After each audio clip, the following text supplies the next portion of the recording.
पोटामध्ये मारत तू पोटामध्ये मारत पण मला सांगा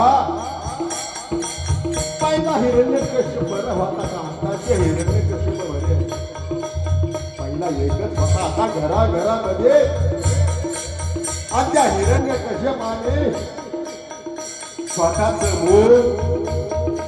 उघडत्या तेलाच्या कडेमध्ये टाकलं हो उघडत्या तेलाच्या कडेमध्ये आणि उघडल्या तेलाचा आणि त्या प्रल्हादाचा स्पर्श झाला तो गोबराया म्हणतात काही म्हणा राम कामामध्ये का तुका राम नाम घेता का तुकोबरायाचं नाम चिंतन केल्यावर हे सुद्धा घाबरतो आणि त्या पांडुरंग परमेश्वराचं भजन चालू आहे